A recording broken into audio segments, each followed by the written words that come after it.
The following episode of The Kingdom of Isolation contains footage from the film being discussed. The footage is used solely for the purposes of education, commentary, and criticism under fair use. Please support the animators by watching this film on Disney Plus or home media where available. This episode also contains spoilers throughout.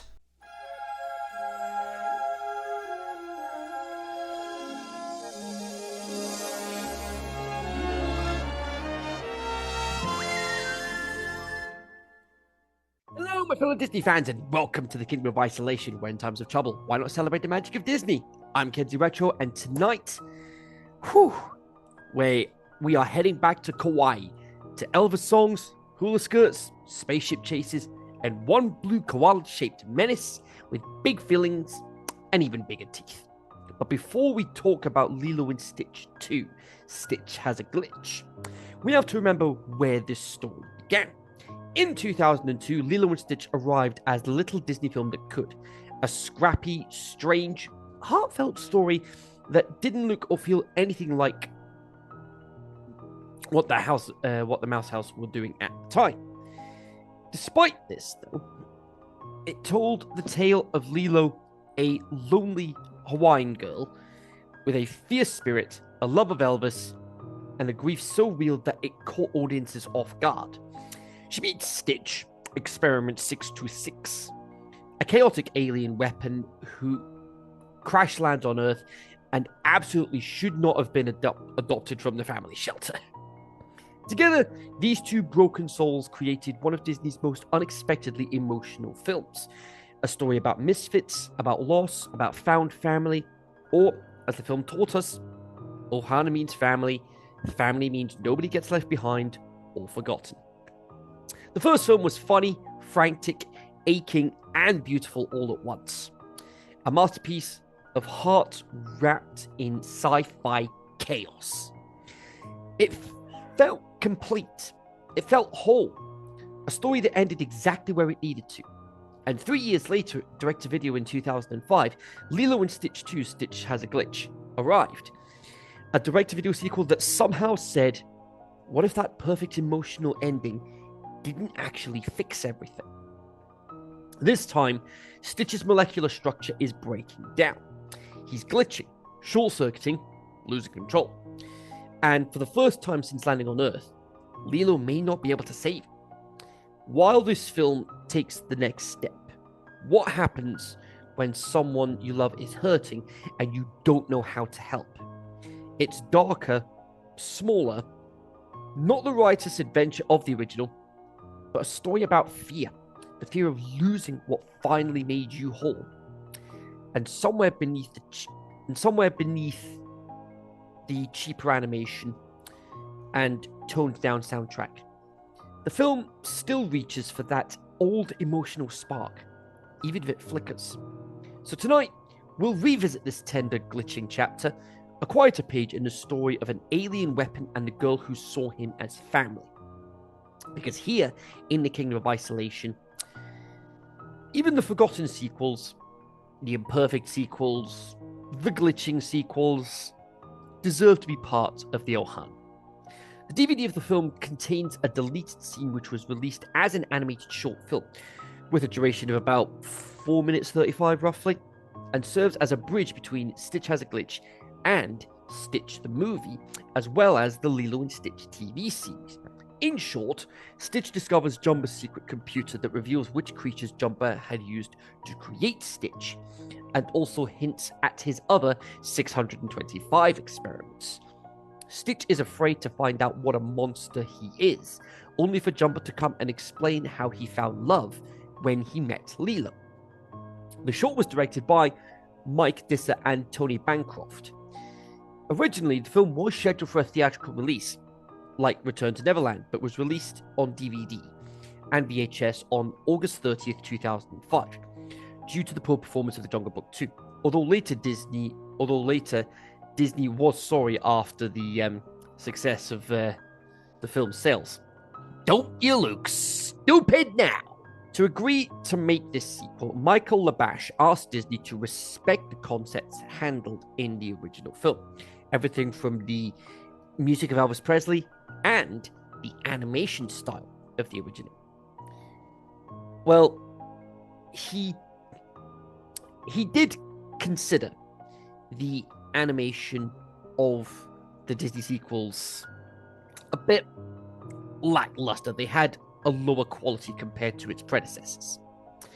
So, the reason why this film was decided to be the intermediate between Lilo and Stitch and Lilo and Stitch series was mainly due to the fact that the plot unfolds in the growth of Stitch, and they did not want to include experiments that could distort the main idea, which was create a background for Stitch and develop him further. To promote the original Disney film, it launches Lilo and Stitch comics at Disney Adventures before the film's premiere. The comics detailed the events leading up to the film for both main characters, including the creation and escape of Stitch. These events were later contradicted by this sequel, making the comics non-canonical. In other words, not a canon event.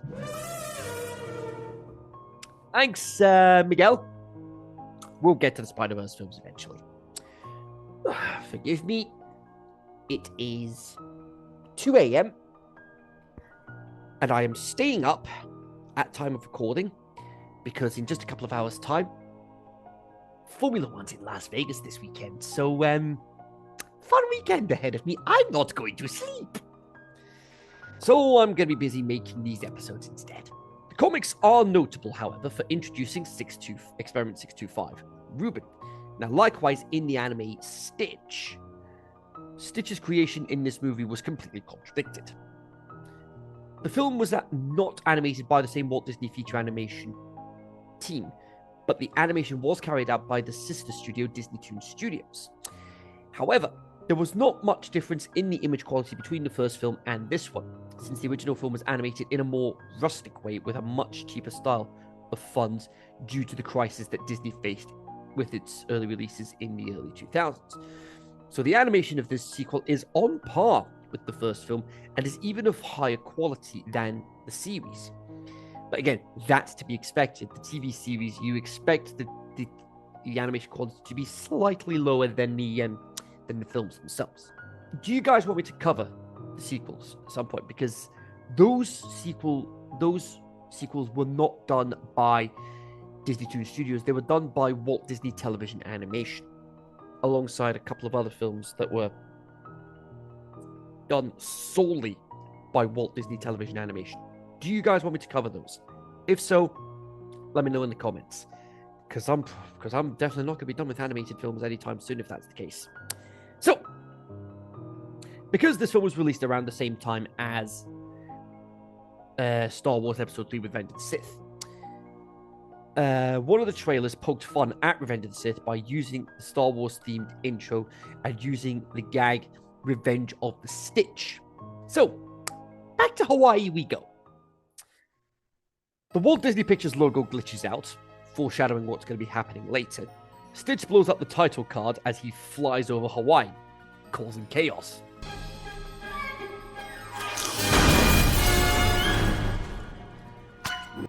Seriously? Come on. Let the guy have his ice cream. Come on. Turns out, Stitch is having a nightmare. Fun times. I've been there way too many times since 2017.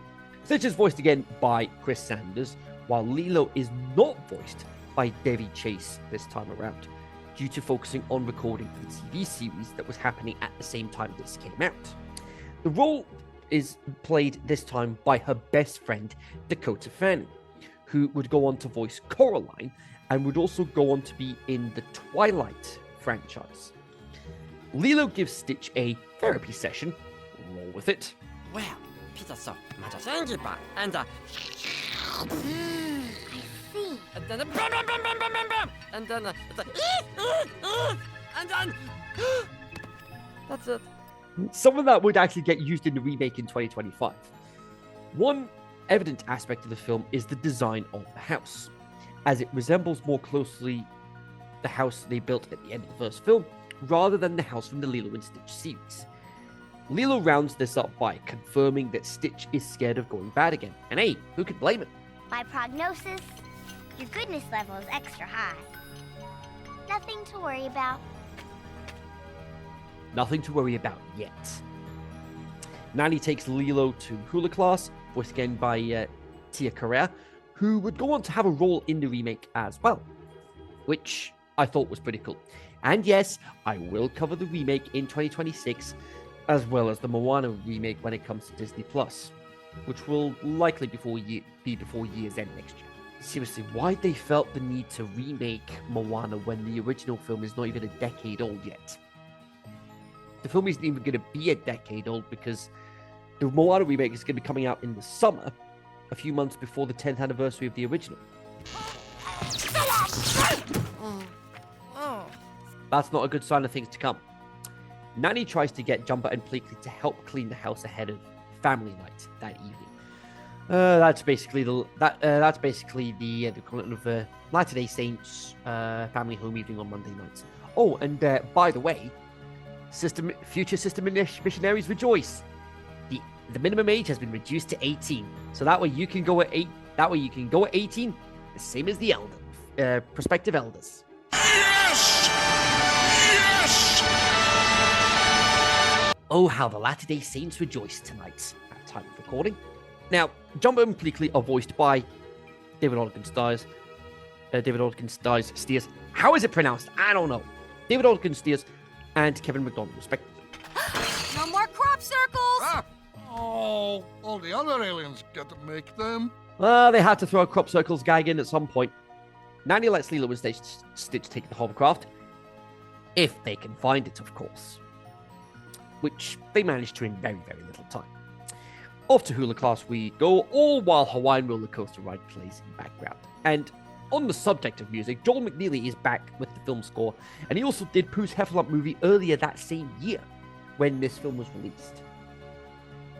And at least Alan Silvestri is credited with the soundtrack as one of the writers for Hawaiian roller coaster. Now, at the hula class... Wait, Lilo, we're not doing that today. We're not doing that today.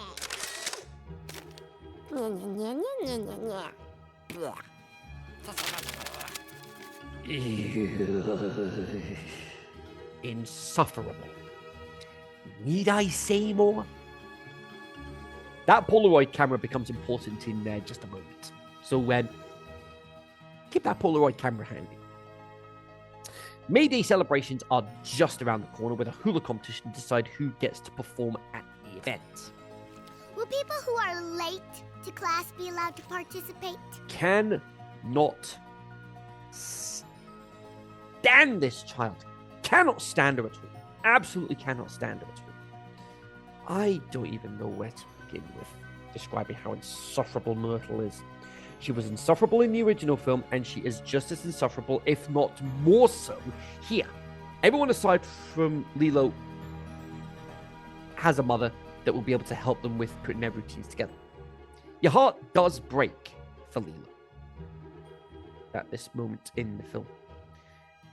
Kuma shows Lilo a book of past winners of the competition, one of them being her mother, no less, and you can see a very striking resemblance to Lilo at her age.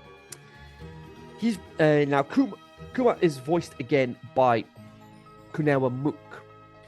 Myrtle, continuing to be stuck up and insufferable, brags about how she's going to win the competition. I don't know. I think maybe I can win. Hello? You're a stinky dancer, and anything that you come up with is going to be stinky.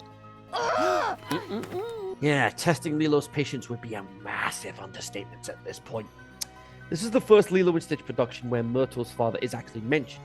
Later in Leroy and Stitch, it is mentioned that he left the Edmonds family long after Lilo and Stitch 2.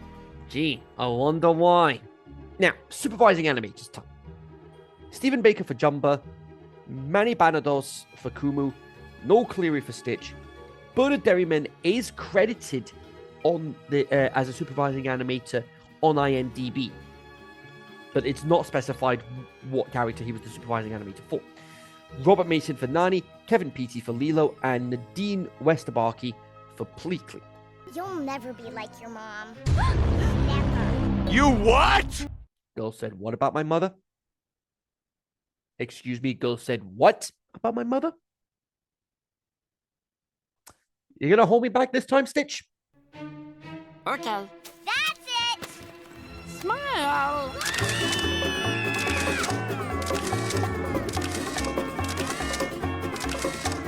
You've had that coming for far too long, Myrtle. I'm surprised all your so-called friends haven't walked away from how you treat Lilo. Back home, Pleakley drinks all the lemonade and everything starts going south, including Pleakley in drag. Jason Scott Lee is back voicing David, who pays a visit while all this chaos is happening. He has movie tickets for her, which she just brushes off because of all the chaos. Just say you're not interested right now. Problem solved. Kumu. Did I say Kuma earlier? I think I said Kuma earlier. It's Kumu. Kumu breaks the news to Lilo that maybe it's best if she didn't enter the competition. She does promise that she will behave, though. I will be good from now on and be the best hula dancer ever. You'll see, I can do it. There's no way I can do this. Honestly, why are these jump cuts so funny? Again, heart breaks for Lilo when she admits she won't be like her mother. Myrtle's scum-faced words coming to fruition. Stitch gives her an orchid, giving her the boost she needs, leading to a montage of items. Time for family nights now, and they watch Them, which would become the inspiration for a mission in Fallout 3. During the movie, Stitch starts glitching again, and it's getting worse by the moment, causing him to snap for that moment. Jumbo knows this is not good, and we get a flashback to when Stitch was created, revealing his molecular structure wasn't fully charged, and that's what's causing Stitch to glitch. Not Jumbo's fault, not Stitch's fault.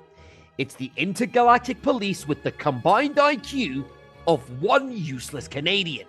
Can you fix him? I must, or my little Stitch will shut down. For good. Yeah, that's code for Stitch dies. Lilo gives Stitch some motivation, and this leads to them being inspired to use Elvis as their theme for their hula. Montage time over an Elvis song, Rubbernecking, which is fun to listen to and continues to tie in the franchise's love for the king of rock and roll, including the bench that he sat on in Blue Hawaii. We even see that there's a Blue Hawaii latte special at the cafe Lilo and Stitch visit during this montage. Back with Jumper, he sees that Stitch is having more episodes and they are getting worse, leading to him and Pleakley to try and find equipment needed to build the new fusion chamber. Originally, it was planned that Pleakley would dress up as a parody of Pamela Anderson, this to make Nani jealous. Finally, it was decided to dress up as a girl on the beach and a Spanish girl, although her costume as a girl on the beach retains a certain resemblance to Pamela Anderson. This was good to... Yeah, this is definitely going to end well. Nani busts Pleakley because apparently he's also got the IQ of the useless Canadian. Montage time again, as Lilo and Stitch start putting together their hula. And it's going pretty well. Heading into rehearsals. Time for Lilo to showcase what she put together. Stitch starts glitching again at the worst possible moment.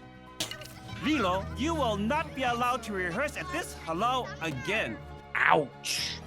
Stitch tries to get his goodness level back up with varying degrees of success, including making a giant sandcastle for one of the youngsters on the beach. Lilo's trying to rehearse her hula with less success than Stitch had with helping others. She's still frustrated at him for what happened earlier, and again, who can blame him? All this culminates in another meme from the film. Oh, David, I'm glad you're here. David? Nani, you should know, you're not the only fish in the sea. Seriously, David, what's all this about? You're trying too hard to impress Nani here. Having Pleakley to help isn't exactly, well, helping. Now we get to the meat. Touching me. She's touching me. I'm not touching you. Oh, you're touching me. Not touching. Touching me. It's free air. Ew! Stitch has another episode, leaving Lilo heartbroken and unable to trust him. The issue is, she doesn't know the true context of what's really wrong with him. Jumper manages to create this fusion chamber only for this to happen. Thanks to me, crisis is over. Jumper! What happened? That wasn't supposed to go kaboom, was it? Turns out, Jumper didn't actually build that fusion machine. He bought it from a catalog. You still got your receipt for the refund? He then tries to rebuild the chamber, while Nani tries to help Lilo after what happened with Stitch earlier.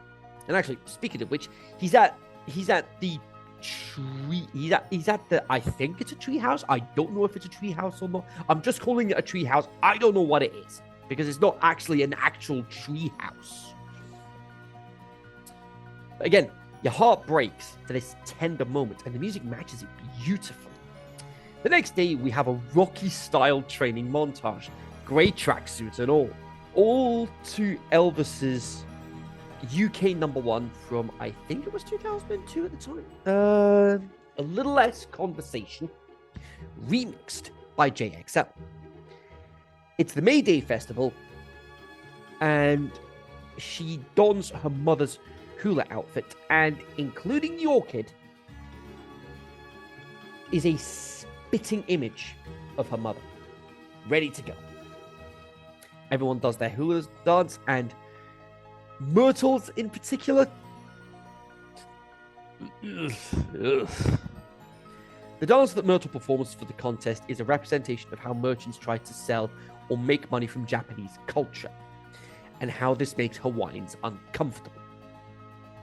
No wonder she's such a stuck-up. Back with Jumper, he repairs the fusion chamber, but doesn't get time to test it as Stitch is about to shut down for good. I have to.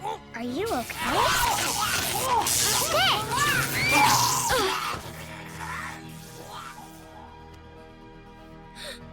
Stitch says he's too dangerous to be around Lilo and runs away.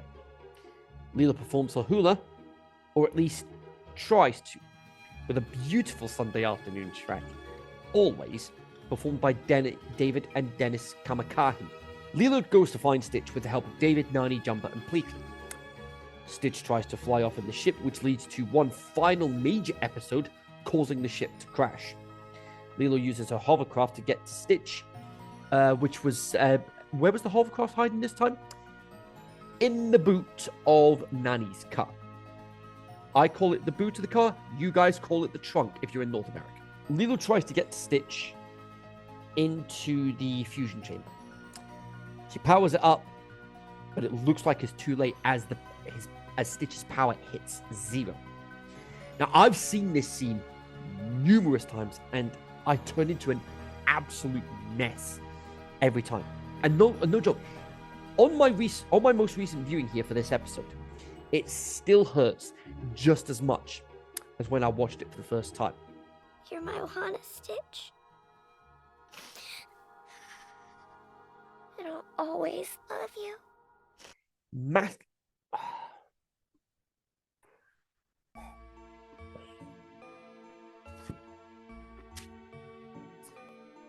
Massive props to Dakota for her voice acting in this moment. And it's moments like this that make you question why there isn't an Oscar for voice acting. Massive props to Dakota for her voice acting in this moment. Debbie Chase would be so proud of you. It's not very often that I can praise a young voice actor for being able to handle such an emotional scene and absolutely deliver. Haley Westruner's heartbreaking rendition of Always just makes you ugly cry. And I'm okay with that because sometimes I just need to do that. Thankfully, Stitch is okay, proving what was said earlier to be true. That love is more powerful than death. And it always will be. Stitch, okay now? No more nightmares. If I hadn't known this was Dakota Fanning instead of Debbie Chase, given how similar her voice is to her best friend, you'd be forgiven for thinking that Debbie found time away from the series to record for this film. I went from ugly crying to happy crying. This certainly was a Hawaiian roller coaster ride of emotions. I'll see myself out. Lilo performs her hula with the rest of her friends and family. Family hug one more time as we then get Jump 5, giving us their rendition of Hawaiian roller coaster ride over the end credits. Now, like I just said, this was a Hawaiian roller coaster. Words. Hawaiian roller coaster ride of emotions. Do you guys want me to cover the other two Lilo and Stitch films? If so, let me know in the comments. For now, though, time for the scores. The story, I'm going to give a 9. Lilo and Stitch 2 delivers a heartfelt continuation of the original film's themes of family, identity, and unconditional love.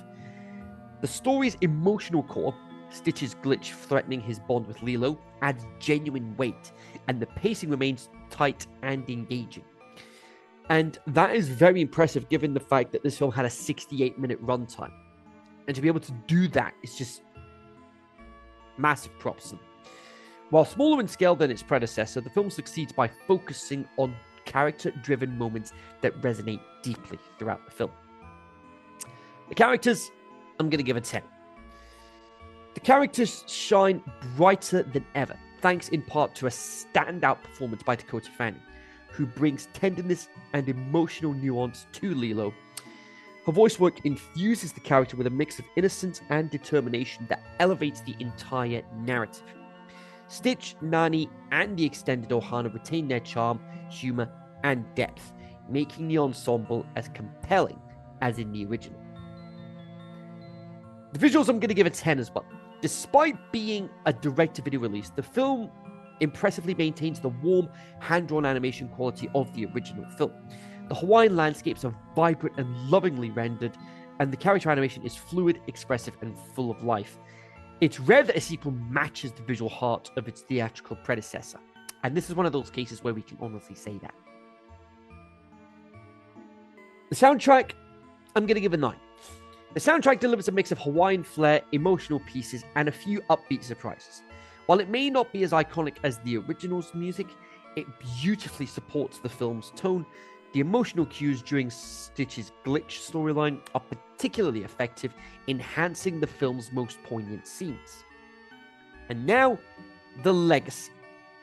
Even though this film holds only a 40% rating on Rotten Tomatoes, it has nevertheless built a strong fan following over the years, especially among fans of the original.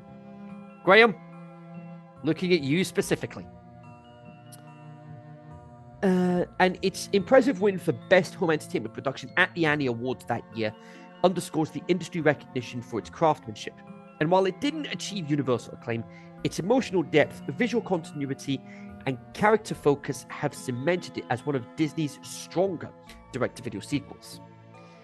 So overall, we're going to give this film an overall score of 92%, which is very, very respectable. So, before we get into summarizing it, where does that put this on the scoreboard? It puts it just behind Simba's Pride and ahead of Pooh's Grand Adventure, The Search for Christopher Robin, but still firmly inside the top 10. And that does mean that DuckTales the movie has, unfortunately, been knocked out of the top 10. So now, let's summarize this film. Lilo and Stitch 2, Stitch Has a Glitch stands out as a surprisingly heartfelt and visually faithful sequel, with an emotional story, strong character work, highlighted by Dakota Fanning's excellent performance, top-tier visuals that match the original, a solid soundtrack, and a legacy strengthened by its Annie Award win. The film overcomes its mixed critical reception, and I, without doubt, cannot recommend this enough, especially if you're a longtime fan of Lilo and Stitch like myself. So that is it for this episode of The Kingdom of Isolation. If you enjoyed it, hit the thumbs up. And if you want to be part of the Kingdom of Isolation yourself, you can hit the subscribe button down at the bottom, click the bell, turn on notifications so you don't miss when an episode goes live on this channel. I also have a passes page, which is in the description of the video, where you can see uncut episodes of the Kingdom of Isolation. And from 2026 onwards, I'm going to be back to using the official movie soundtracks, which will be used for the passes versions of the Kingdom of Isolation episodes with the live action remakes, plus the DreamWorks Diaries, which will be starting in 2026 as well. So, what's going to be our next film on the agenda? Well, we're going to be heading back to see Cusco once more, as we're going to be experiencing Kronk's new groove. But until then, make each moment count, and I'll see you guys next time in the Kingdom of Isolation.